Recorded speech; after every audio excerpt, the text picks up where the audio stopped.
Amén. Venid, hijos, oídme, el temor de Jehová os enseñaré. ¿Quién es el hombre que desea vida, que desea muchos días para ver el bien? Guarda tu lengua del mal y tus labios de hablar engaño. Apártate del mal y haz el bien.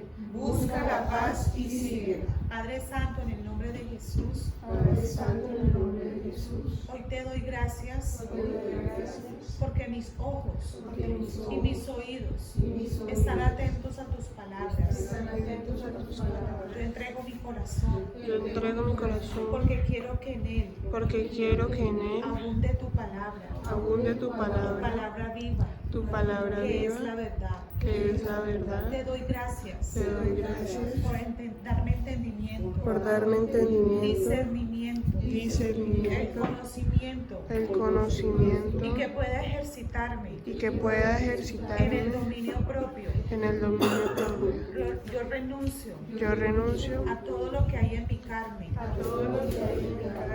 que me ha impedido que te obedezca. Te doy gracias porque tú me guías siempre a toda la verdad. Te doy gracias por alumbrarme el entendimiento, darme sabiduría e inteligencia espiritual para vivir en tu palabra y para volverte famoso. Porque cuando doy testimonio de que soy hija de Dios, todo el mundo se da cuenta lo grande y glorioso que eres tú. Te doy gracias en el nombre de Jesús. Amén. Gracias, Señor, porque eres tú quien hace la obra en cada uno de nosotros. Eres tú, Espíritu Santo, convenciéndonos de pecado, de justicia y juicio. Te damos gracias por tu obra perfecta en el nombre de Jesús. Amén. Recuerdan que la semana pasada estuvimos hablando de qué tema? Parecido al que está allí, pero no es mío. El mayor servirá al menor. Pretendemos hoy continuar con el mismo tema, si bien el título es distinto, pero creo que necesitábamos explorar un poco más y vamos a ver más adelante algo que la escritura llama una alegoría.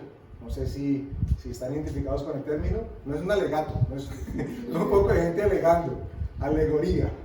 ¿Ok? Básicamente, ahora lo van a ver ahí en una de las diapositivas, es una representación simbólica que nos quiere transmitir una postura, en este caso bíblica. ¿Ok? O sea, que necesariamente no es algo que literalmente sucede, pero que la Biblia nos lo plantea como ejemplo, ¿cierto? Cuando se compara, por ejemplo, a Israel con la higuera, se está haciendo una alegoría, se está escogiendo algo para representar, ¿okay?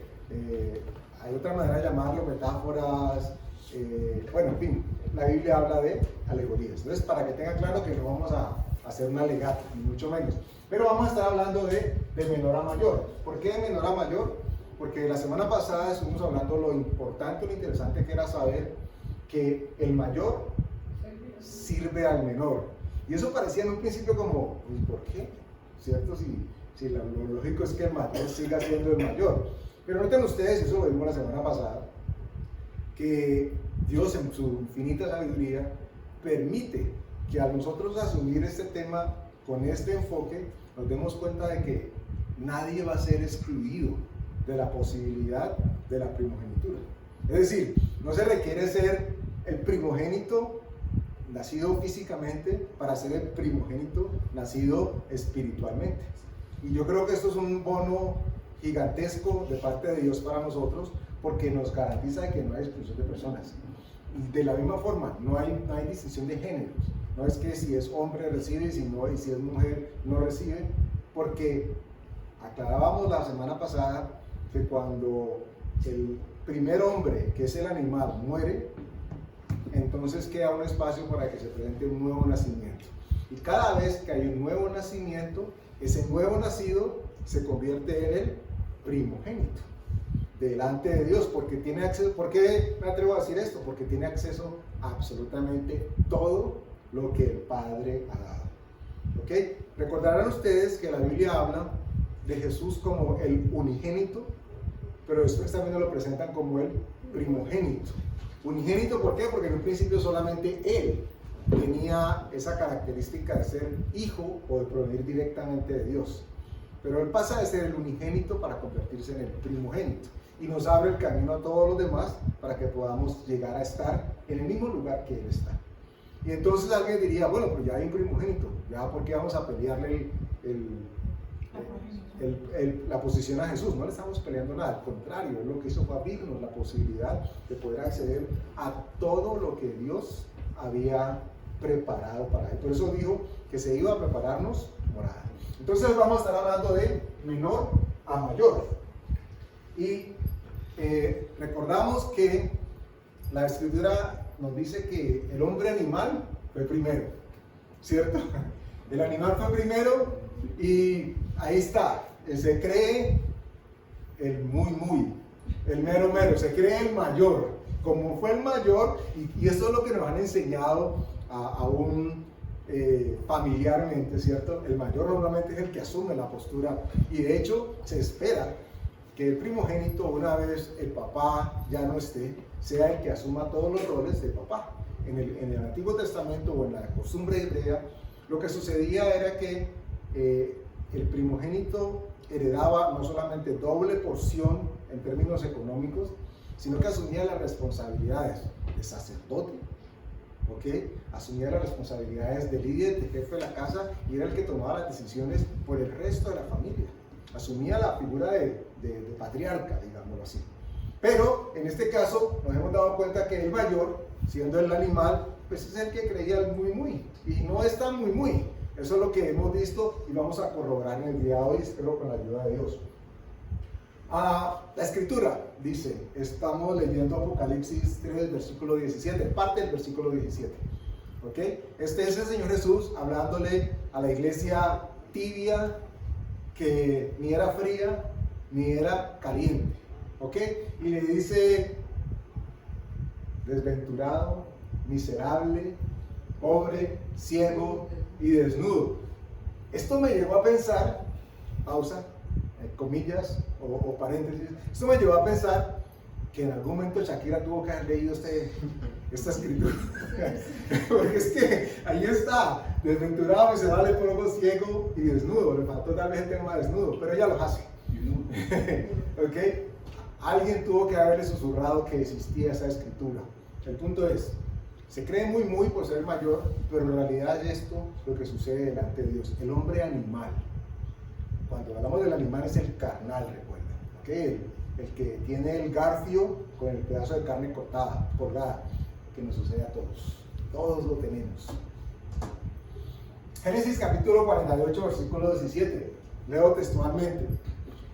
Pero viendo a José que su padre ponía la mano derecha sobre la cabeza de Efraín, le causó esto disgusto y asió la mano de su padre para cambiarla de la cabeza de Efraín a la cabeza de Manasés. Y dijo José a su padre, no así, padre mío, porque este es el primogénito, pon tu mano derecha sobre su cabeza. Mas su padre no quiso y dijo, lo sé, hijo mío, lo sé. También él vendrá a ser un pueblo y será también engrandecido, pero su hermano menor será más grande que él y su descendencia formará multitud de naciones. Esto lo vamos a ver ahora, pero lo explicamos con esta foto. Ahí está sencillo. Esto no es un tema de brujería, ¿ok? Lo que es que cruzamos las manos y yo cojo con la derecha y bendigo al que está más allá. De hecho, eso tiene una simbología importante si uno quiere explorar ese lado. Ahorita lo tocaremos un poco. El punto es que tenemos al patriarca Jacob, ¿ok? Aquí está bendiciendo, estos son los hijos de José. ¿Recuerdan José? El que se fue a Egipto, que fue grandemente bendecido y prosperado, ¿ok? Porque escuchó la voz de Dios y los consejos de Dios y el faraón fue bendecido. Esto inclusive nos abre una puerta para que ustedes y yo nos sintamos grandemente privilegiados, porque a donde estemos, nuestros lugares de trabajo, nuestros lugares de estudio, nuestras familias, nuestras amistades, donde usted ponga un pie por solamente el solo hecho, y no digo solo como si sea mínimo, por el hecho de ser hijo de Abraham por la fe, significa que donde usted llegue, la bendición que Dios estableció que pasara de generación en generación, va a llegar no solamente con usted, sino que va a llegar a través de usted. ¿Ok? Eso pasó en Egipto. La bendición llegó porque más pecador o más pagano que la figura del faraón, creo que no tenemos. De hecho, termina siendo quien esclaviza al pueblo. Entonces, ¿cuál es la conclusión? Que la bendición llegó a donde estaba el bendecido y el ungido de Dios. En este caso, José. Vimos también como ejemplo que José había sido el menor de todos sus hermanos y que termina siendo quien Dios escoge para bendecir a todos sus hermanos. ¿Okay? El mayor, como decíamos, estamos leyendo, servirá al menor. En esta circunstancia, para seguir con la tradición o con la promesa que Dios había hecho de bendecir a todos y a todas, resulta de que José llega con sus dos hijos, Manasés y Efraín, delante de Jacob. Jacob ya estaba despidiéndose básicamente, pero él, vaya que si alguien más no lo hubiera entendido tanto, él sabía perfectamente lo que significaba y lo trascendente que era el tema de la primogenitura. Él había orquestado con su mamá el cumplimiento de la palabra de Dios, que en algún momento la semana pasada planteamos de que sí, siempre lo señalamos a él como el engañador, el suplantador, pero no podemos olvidar nunca de que él y su mamá estaban siendo ejecutores del plan de Dios. Por eso les decía la semana pasada que era un texto que tal vez desde la ética alguno podría señalar y cuestionar, pero ¿quiénes somos nosotros para cuestionar a Dios? Lo cierto es que ellos terminaron haciendo lo que Dios les había dicho. Hay conflicto en tu vientre y son dos naciones que están peleando desde ya. Eran embriones y ya estaban dándose puños. ¿Okay? Entonces él lo entendía. Más que nadie, Jacob sabía lo que significaba. Su hermano le había entregado la primogenitura por el buen sazón que tenía. Se comió unas lentejas que nunca más, yo creo que nunca más volvió a comer lentejas en su vida. Nunca más. Pero quedó totalmente satisfecho hasta que se dio cuenta de verdaderamente lo que había sucedido. Porque la Escritura dice después en el Nuevo Testamento que aunque él deseó con lágrimas el volver a tener acceso a la primogenitura, ya no lo pudo hacer. Ustedes recordarán que la historia dice, o el pasaje dice, que cuando Jacob sale de haber engañado a su papá, inmediatamente después llegó su hermano y le dijo, papá, aquí te traje ya la casa, te traje la iguana, el brontosaurio, lo que sea, como lo que llegó porque era la casa. Y él le dijo, hijo, pero ya te bendije. ¿Cómo así? No era yo, se dio cuenta. Y le dijo, ¿y no hay bendición para mí? ¿No guardaste nada para mí?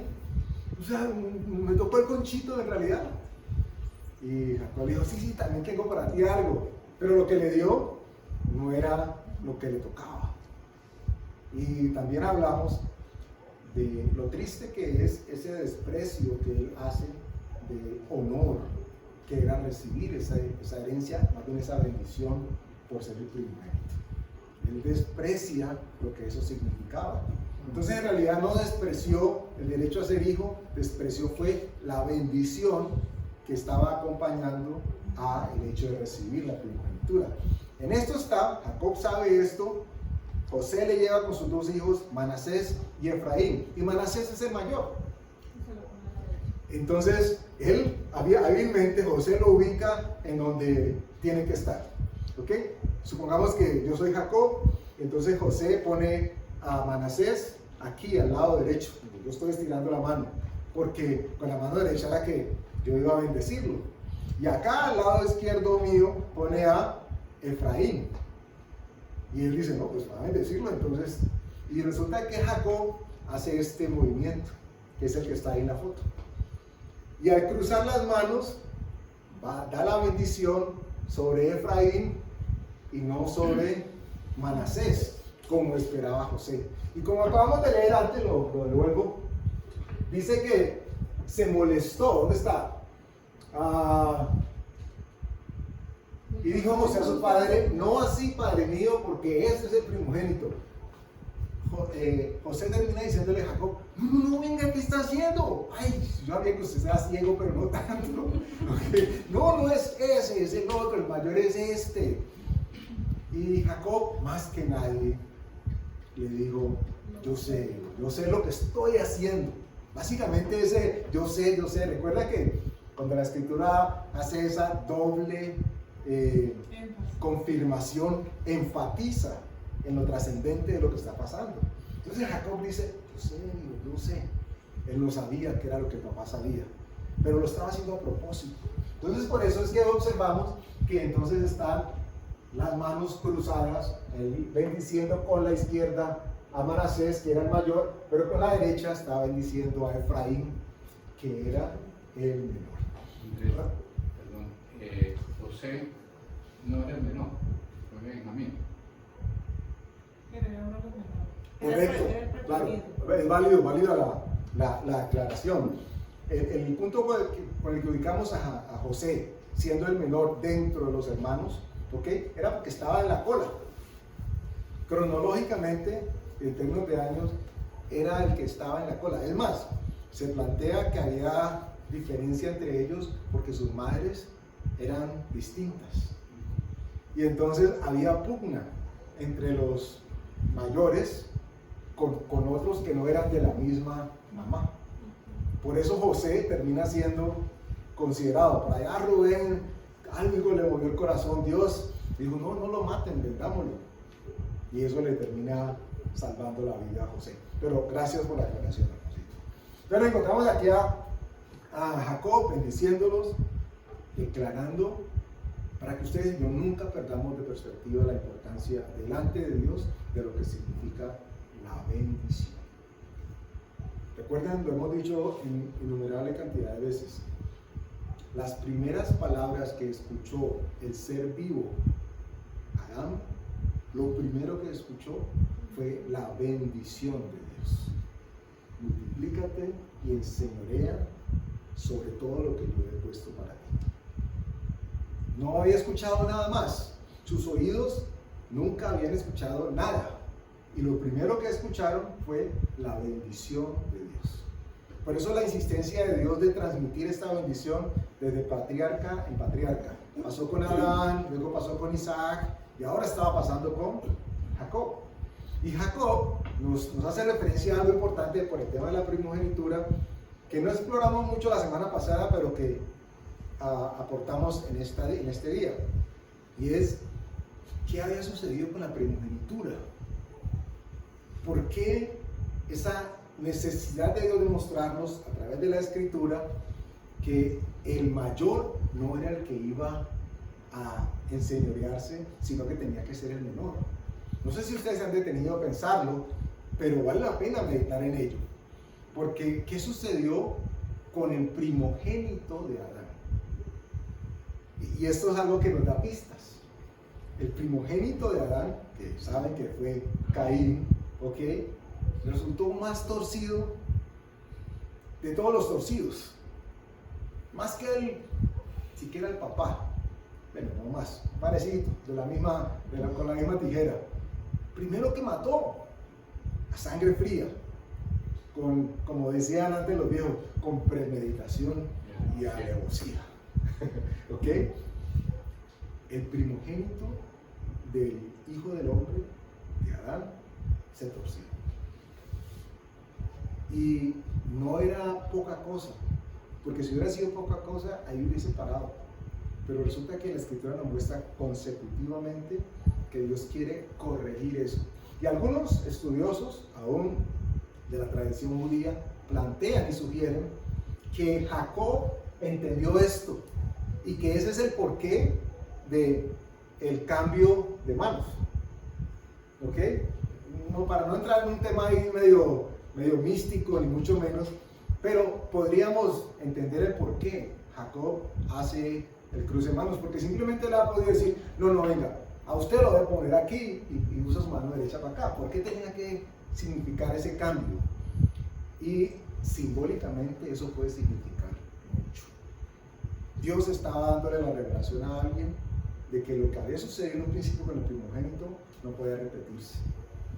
Máxime que ya estaba todo el mundo avisado de que el mayor iba a servir al menor.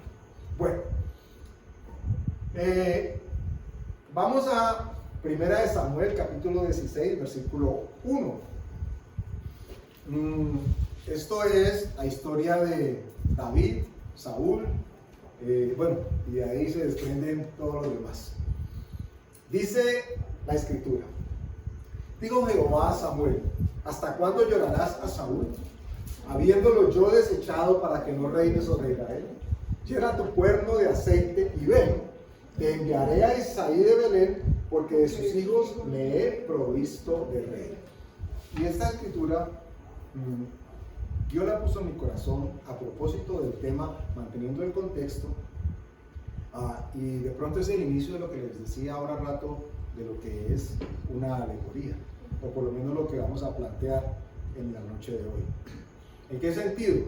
Noten ustedes que Dios le dice a Samuel, el profeta: ¿hasta cuándo llorarás a Saúl? Saúl había sido escogido rey. Saúl era el rey de Israel. Pero recordarán ustedes que ¿quién escogió a Saúl? El pueblo. ¿Ok? Pero ¿quién escogió a David? Dios. Cuando Saúl es desechado, ¿quién sabe qué pasaba en el corazón de Samuel? Solamente Dios lo sabía. Pero lo cierto es que en todo lado seguramente llegaba y decía: ay, Dios tenga misericordia, se apiada de Saúl, y vuelve y lo pongo otra vez. ¿Okay? Ay, Dios, ¿y por qué Saúl? ¿Y por qué no Saúl? Y hubo un momento en que parece que Dios se cansó ya de la quejadera que tenía Samuel, por lo menos internamente, y le dijo: ¿hasta cuándo vas a llorar a Saúl? Ya no más, le dijo, no más, así como cuando Dios, no más. Sí, como cuando Dios dice no más. Siguiendo con el mismo pasaje, dice: entonces dijo Samuel a Isaí: ¿son estos todos tus hijos? Y él respondió: queda aún el menor, que apacienta las ovejas. Y dijo Samuel a Isaí: envía por él, porque no nos sentaremos a la mesa hasta que él venga aquí.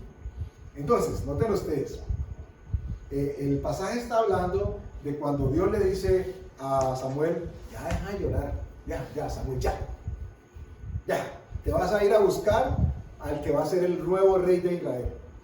Ese lo escojo yo. El que pasó, el que estaba llorando, el que te sacó los mocos, ese lo escogió el pueblo.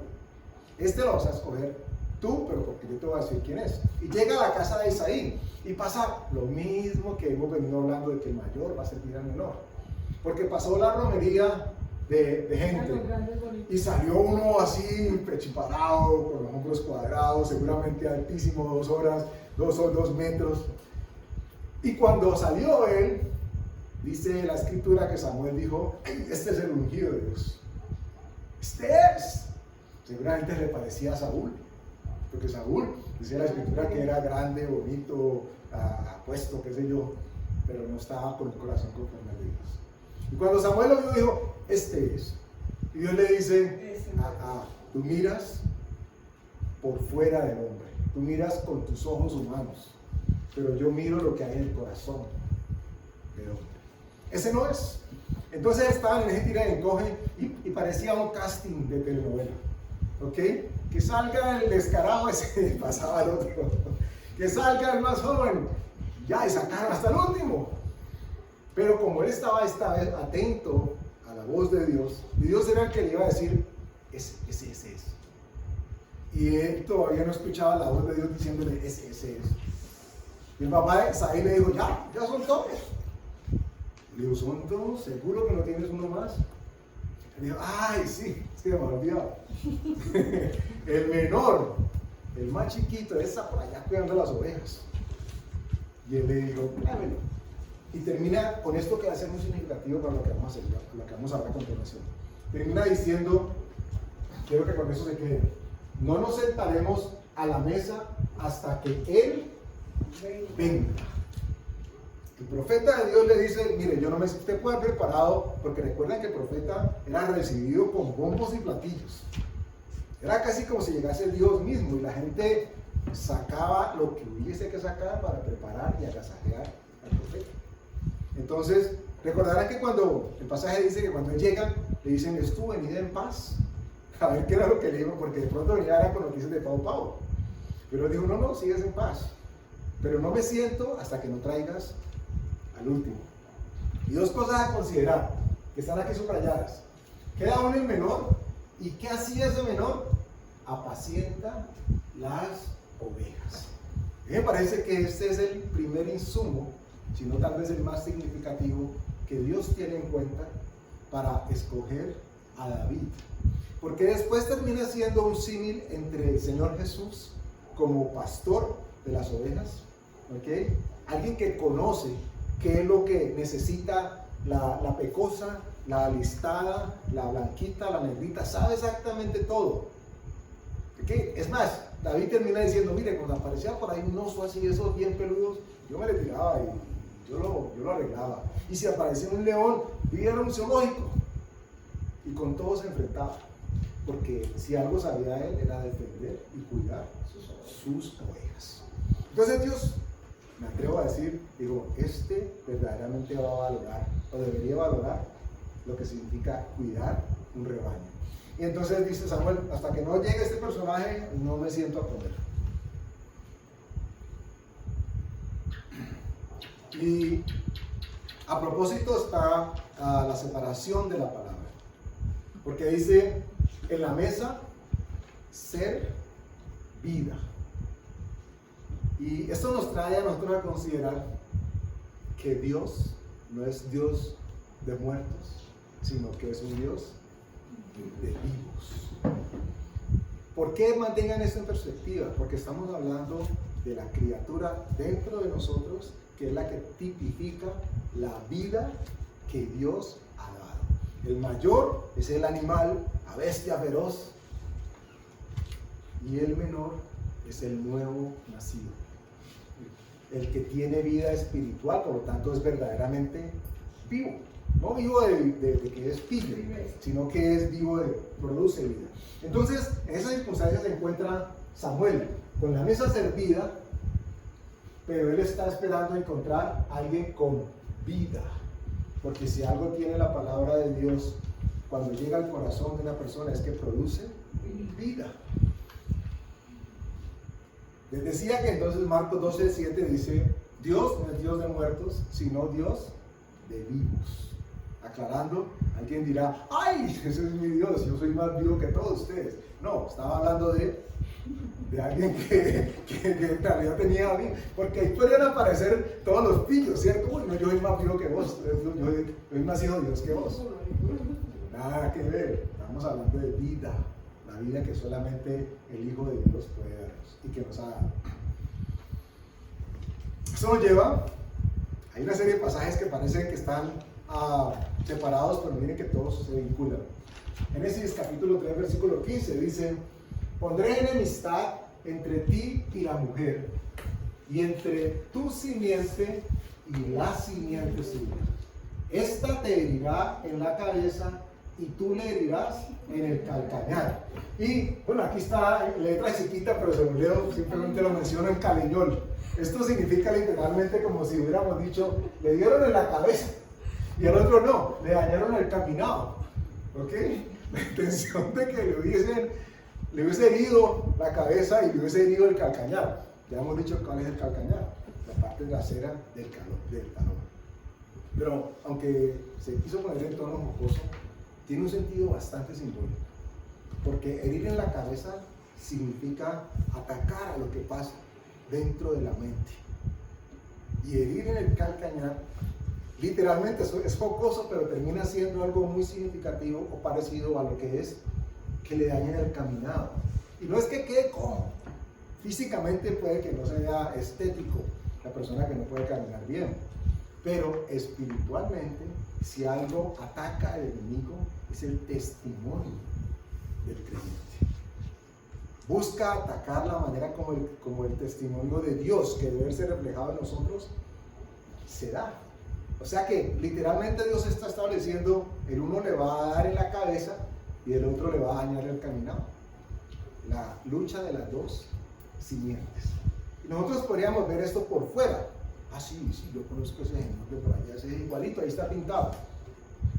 O no, la lucha es del diablo como personaje grandote que ya hemos establecido aquí, que no es el archienemigo de Dios. Bueno, sí es el archienemigo, pero no tiene los poderes del archienemigo.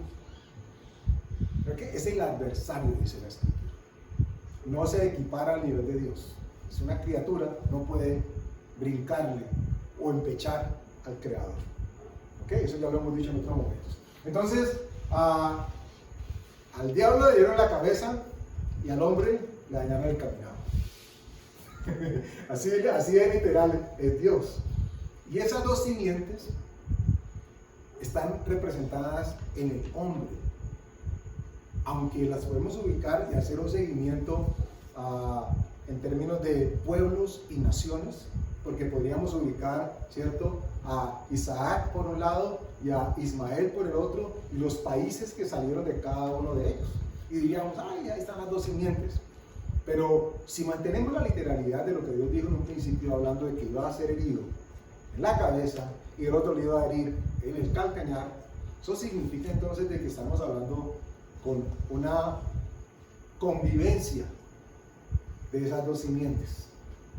La una trabajando acá arriba y la otra trabajando en la firmeza del creyente. Y cuando lo vemos así, como siempre les comento, lo que pretendemos es poder aterrizar lo que la Escritura nos dice al día a día de las personas para que podamos o identificarnos o identificar las circunstancias. Entonces, si ustedes se quedan con que le dieron en la cabeza y que le dieron el caminado, perfectamente están predicando en Caleñol. Si no quieren ser tan chicaneros, entonces simplemente se quedan con que entre su simiente y la simiente suya, y le dieron la cabeza y le dieron el caminado. Seguimos. Primera de Pedro, capítulo 1, versículo 23 dice: siendo renacidos, no de simiente corruptible, sino de incorruptible, por la palabra de Dios que vive y permanece para siempre. ¿A quién está hablando Dios aquí? Pregunto yo. A los que han nacido de nuevo. ¿Aquí le está hablando Dios al hombre animal? Obviamente que no, porque nos dice que siendo renacidos. Y la palabra es puntual y específica. No solamente nacidos, sino renacidos. Es decir, que aquí ya se presentó un segundo nacimiento. Y solamente después de ese segundo nacimiento, la simiente ya no es corruptible, ya no es corrupta. ¿Ok? Porque dice, siendo renacidos, no de simiente corruptible, ¿ok?, sino de incorruptible. Y ustedes y yo tendríamos que hacer un hurra hurra bien alto. No, un hurra hurra no, eso como los picapiedras. Un gloria a Dios bien alto, porque nosotros somos de la simiente incorruptible. Hemos nacido de nuevo, hemos nacido 2 veces. Tenemos al mayor que debe servir al menor. El mayor siendo el hombre animal, la bestia que dice la psicología que todos tenemos dentro, ¿okay?, y el espiritual enseñoreándose, como manda la Escritura, de lo que sucede dentro de nosotros. Entonces hemos sido y somos renacidos, mantengan esto en mente. Decíamos también que el nuevo nacimiento nos da derechos de primogénito y que el mayor animal tiene que servir al menor, que es el espiritual. Entonces, ¿dónde está la convergencia? ¿Dónde podemos fusionar lo que hemos estado hablando? ¿Por qué hemos hablado de alegoría? ¿Por qué hemos hablado de Samuel? ¿Por qué hemos hablado de David? ¿Por qué hemos hablado de Saúl? Y esto es curioso, lo vamos a ver. Bueno, espero que ustedes también lo vean así. Siguiendo con el pasaje. Samuel tomó el cuerno de aceite y lo ungió en medio de sus hermanos. Y desde aquel día en adelante, el Espíritu de Jehová vino sobre David. Eso fue después de que Samuel se ranchó, dijo, no, hasta que no me traiga al último, no me siento a la mesa. Porque la mesa está servida, es decir, con alguien que tiene vida. Y llegó y lo ungió, le chorreó todo el aceite. Dice que a partir de ese día en adelante, el Espíritu de Dios entró y estuvo y vino sobre David. Esto es lo que significa y lo que nosotros deberíamos entender en el momento en que aceptamos al Señor Jesús como nuestro único y verdadero Salvador. En ese momento, dice la Escritura, viéndolo de aquí, pero lo refrenda al Nuevo Testamento en cantidad de veces, en ese momento nosotros estamos siendo sellados con el Espíritu Santo. Dios dice, estos ahora son míos. ¿Pero cuál mío? La nueva criatura, el nuevo ser que ha dado vida por el Espíritu Santo. Mantengan todo esto en mente, a propósito del tema de la alegoría. Solamente hay un rey legítimo. Puede que temporalmente existan 1, 2, 3, 4, 5, y uno se llame rey, el otro se llame rey, el otro se llame rey. Pero legítimamente solamente podría existir un solo rey. Cuando el Espíritu Santo viene a morar en nuestros corazones, dice la Escritura que Él nos cela con el amor de Dios. Es decir, que en su trono, nosotros, Dios no permite, no acepta que se siente alguien distinto a quien debe sentarse en nosotros, que es el Espíritu Santo. Y cuando digo sentarse es que tome control de nosotros, que gobierne sobre nosotros. Entonces solamente hay un rey legítimo. Cuando Dios eligió a David como rey, el pueblo eligió a Saúl, pero el Saúl seguía siendo rey hasta que murió y David podía, o sea, los dos eran reyes, como acabas de decir. Ya vamos a llegar allá. Aclaramos que solamente puede existir un rey. ¿Ok? Aquí nos encontramos con una figura de, bueno, esto es una foto, no van a creer que Saúl era así.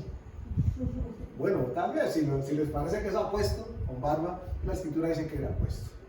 ¿Ok? Saúl, un rey conforme al corazón del pueblo. Recuerden que fue el pueblo el que dijo, ese es, porque era grandote.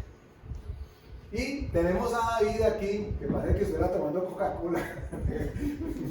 no creo que sea Coca-Cola, pero parece que estuviera tomando algo después de haber matado a David, a Goliat, el gigante. Pero este David está tipificado aquí, dice que es un rey conforme al corazón de Dios. No nos encontramos aquí con una dicotomía o una disyuntiva, podría pensarse así. Hay dos reyes, pero ¿cuál de los dos reyes es el legítimo? El corazón de Dios. Para nosotros es obvio, siempre decimos. ¿Qué es obvio? No importa que el otro se crea Dios, cuando se crea rey, solamente hay un rey, porque ese rey lo pone Dios. Ténganlo en mente. Saúl reinaba sin saber que ya no era rey. Y tenía, además de eso, quien le siguiera. Es decir, no solamente él pensaba que era rey, sino que habían otros que pensaban que él era rey. ¿Ok? Esta escritura nos da un poquitico de ilustración. Primera Samuel 18, 7 al 8. Dice, y cantaban las mujeres que danzaban y decían, Saúl hirió a sus miles y David a sus 10,000. ¿Ok? Y David, y se enojó Saúl en gran manera y le desagradó este dicho y dijo, a David dieron 10,000 y a mí 1,000. No le falta más que el reino. Y esta palabra es bien curiosa, porque en ese momento ya ha pasado, ya leímos, ya hablamos del momento en que Samuel llegó y ungió a David, ¿cierto? Pero Saúl, voy a decir Raúl, no sé quién sea Raúl, pero Saúl no se había dado por enterado. Ya Dios había coronado a alguien más como rey. Antes, pero es que hasta el hijo de Saúl lo sabía, Jonatán lo sabía y sabía que el que iba a reinar era David. Y el papá sí no se daba por enterado. El papá no se daba por enterado. Y esto nos va a llevar al siguiente momento, cuando les hablaba de la alegoría. Porque Saúl y David tipifican de una manera u otra las dos simientes que están dentro del ser humano. Ambas quieren reinar, pero solamente una ha sido escogida y se le ha dado autoridad para que reine. La espiritual sobre la carnal y la animal. Pero resulta que la animal no se ha dado por enterado, o no se quiere dar por enterado, de que ya hay otro con autoridad. Y además de que no se quiere dar por enterado, tiene quien le siga. Y uno dice, ¿cómo así? ¿Quién viene detrás de mí? No es eso. ¿Quién le sigue? Si lo vamos a ver desde el punto de vista humano, nos vamos a encontrar con un caldo de cultivo perfecto para que nuestro ser carnal, animal, el natural, se llene de todos los motivos que ustedes y yo podamos encontrar para justificar qué hace o qué no hace, qué dice o qué no dice, cómo se comporta o cómo no se comporta. Tiene quien lo sigue, tiene emociones que lo sigan y que le digan, ese es. Entonces usted es, bueno, usted no, la persona es tramposa. Y dice, no, es que hay que ser vivo, mijo. Se le sale el paisa. ¿Ok? No porque los paisas sean tramposos, sino que mucha gente asocia el tema de la astucia para negociar como si eso significara trampa, nada que ver. ¿Ok? Entonces, no es que yo soy muy vivo y tengo razones para hacerlo. Y soy cristiano. Y estoy buscando la manera en cómo darle por la cabeza, porque es que es bíblico, mira. Es bíblico. Tengo que hallar el caminado a cualquier algo en la cabeza. ¿Qué tal? Ese tipo de emociones, ese tipo de pensamientos que corresponden al hombre natural son las que le dan y arengan y le dan ímpetu a ese ser todavía caído que mora dentro del cristiano, dentro de la persona, para que haga, piense, actúe como antes lo hubiera hecho y como antes consideraría que era normal. Usted recordará que Saúl, como tú lo preguntabas ahora, Olguita, pasó un tiempo largo en conflicto. David escondiéndosele porque no le quería hacer daño. Pero David sabía de que había sido ungido de parte de Dios. Y como decía la canción, a Saúl se le metió el diablo. Porque qué contrariedad. Cuando le daban sus chiripiorcas, mandaba a buscar a David para que le tocara una ranchera y se calmara. Y se calmaba. Pero apenas se iba, decía, hay que matar a David. Hay un conflicto tremendo en su vida. Bipolar,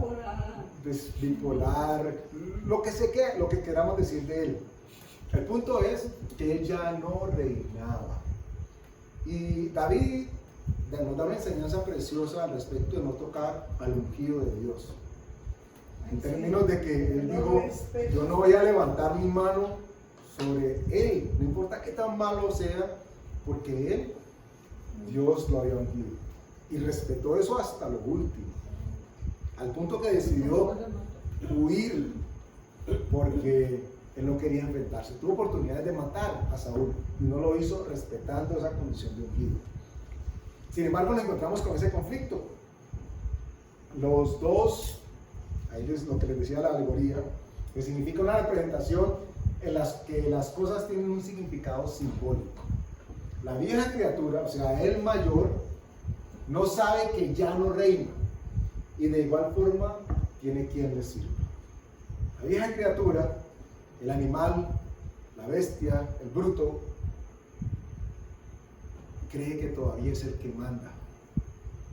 Y entonces va a encontrar la persona con el ímpetu, con las decisiones, con las excusas. No es que yo tengo que hacer esto porque es que aquello.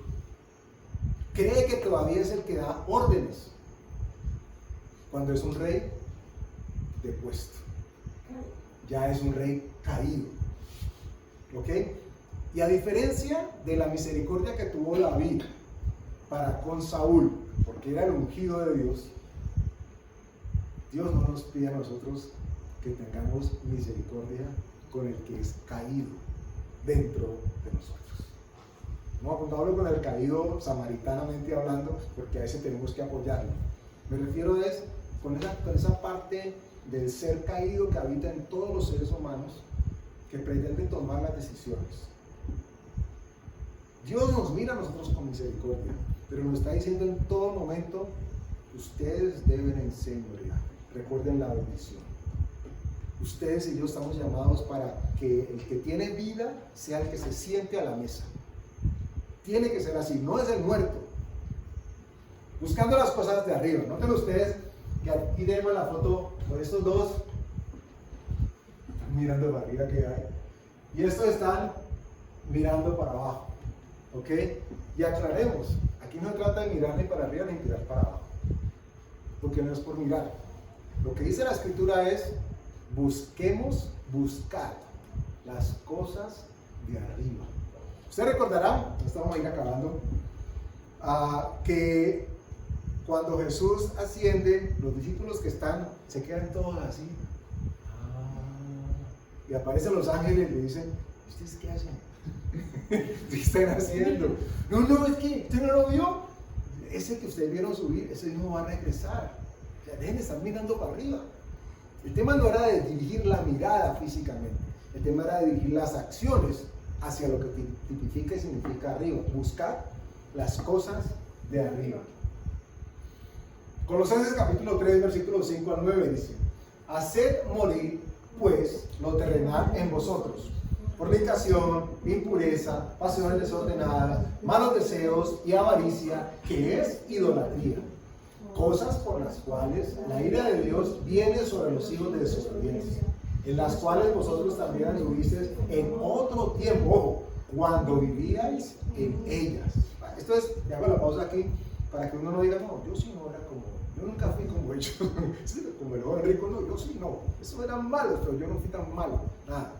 Todos andábamos de una u otra manera viviendo y haciendo caso a la primera criatura, la animal, el mayor. ¿Ok? Dice, pero ahora dejad también vosotros todas estas cosas: ira, enojo, malicia, blasfemia, palabras deshonestas de vuestra boca. No mintáis los unos a los otros, habiendo despojados del viejo hombre con sus hechos. Noten ustedes, ¿a qué me refiero con no tener misericordia con ese viejo hombre? Eso no es como que, ay, yo quiero blasfemar una vez más. Ay, yo quiero mentir una vez más. El conflicto interior, ¿ok? Hablo de la persona. Ay, yo quiero decir palabras groseras, ¿cierto? Como si tuviera una conversación, el ser espiritual y ser carnal. Ay, venga, una más. Y entonces el espiritual le dice, ay, vamos a ver, ¿cuántas has dicho esta semana? Ay, que solamente 25. No, deja de pasó. Nada, calla la boca, no puede ser grosero. Porque ninguna palabra deshonesta puede salir, ni debería salir de su boca. El ser espiritual no transige, no hace concesiones con el ser carnal. Porque al hacerlo, lo que estás garantizando de que su comportamiento se perpetúe y que él considere que todavía reina cuando ya no reina. El ser espiritual, por eso la escritura nos dice a nosotros que ya no hagamos como lo que hacíamos antes. No actuemos como actuamos antes. No pensemos como pensábamos antes. Y esto es un conflicto para el ser humano, porque nuestro día a día tiene que ver constantemente con el pasado. Lo que hacíamos, cómo pensábamos, cómo actuábamos. Y normalmente vamos a actuar hoy, no deberíamos, pero pasa. Actuaríamos hoy conforme a lo que hemos aprendido del ayer. Y eso es lo que la escritura nos dice, no señor, no señora, no se las crea. No mintáis los unos a los otros, habiendo despojado del viejo hombre con sus hechos. Lo que pasa es que eso ya sucedió, pero en la medida en que uno va entendiendo eso, porque eso es una revelación, un entendimiento que da el Espíritu Santo, es cuando nosotros, ya sabiendo, porque dice que el pecado ya no tiene poder sobre nosotros, él ya no se enseñorea. Entonces, cuando uno entiende eso, uno peca, se arrepiente, le pide a Dios que lo limpie, y ya la próxima vez ya hay más conciencia de aquello que desagrada a Dios. Aquí vale la pena mencionarlo. Mire que no estamos hablando del pecado, aunque todas esas cosas que se le dieron son pecado, pero estamos hablando del gobierno. ¿Quién es que debe gobernar? Porque Saúl se creía todavía con ínfulas de rey, pero el que era rey verdadero, el ungido, el que tenía la vida, era David. Y lo mismo sucede en nuestro interior. El que ha sido ungido con vida eterna es nuestro ser espiritual, que ya no es el natural, es el sobrenatural. Y este es el que debe gobernar lo que pase dentro de nosotros. ¿Va a encontrar oposición? Por supuesto. Siempre, porque la carne, lo leímos la vez pasada, no puede sujetarse y tampoco quiere. ¿Ok? David fue el primer rey escogido por Dios, ¿cierto? Por eso de ahí viene la... Claro que sí.